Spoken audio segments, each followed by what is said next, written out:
lot of evidence of it in Iowa and New Hampshire. But there have been very big cases in the past where you've had Republicans and Democrats, whatever the state may be, who have intentionally crossed to hurt the person who's the front runner for the other party, to try to defeat them in a primary. That's just not right.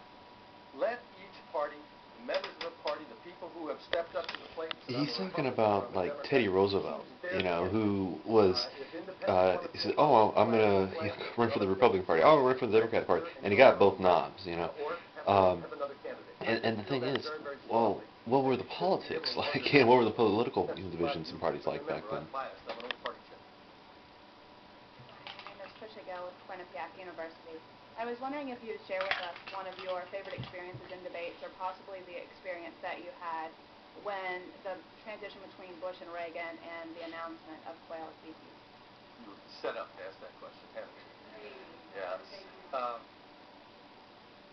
Well, so many crazy things have happened over the years as the debates have gone forward. The question before was about why can't independents vote for Democratic, Republican, nominees instead. I'm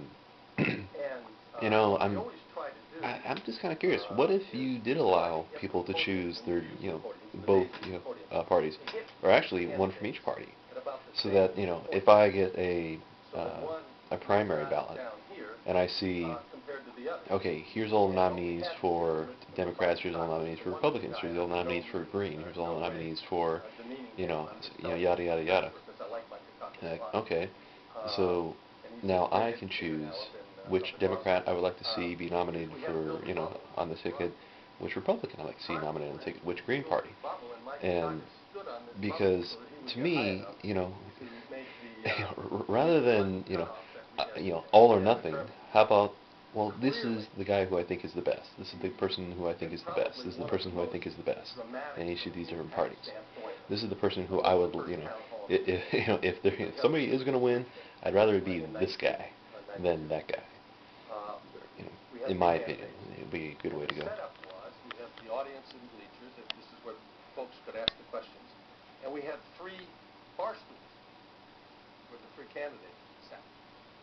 And I've often thought to myself as I've looked back at that debate, it really seemed like there was a very thick, heavy rubber band tied to George Bush and Ross Perot's belt in the back and to the stool, because the 2 of them never got very far away from that stool when it was sort of pushed back. If you may remember that debate, Bill Clinton took that handheld microphone and he waded in to the crowd. And that's where he came up with I Feel Your Pain, remember? And it was very, very, very effective. Very effective. For a moment, I was sitting at that debate next to Pamela Harriman. Pamela Harriman, who was really... Which is real interesting to me, that little nuances, little things like, oh yes, that was the key to winning that debate. How he walked into the crowd, and like, okay, so theatrics. Even Bill Clinton apparently got into office on theatrics. So really, is that what it is?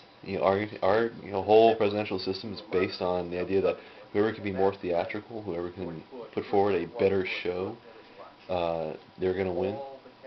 And holy cow! Oh my God! No wonder why I had an actor as president.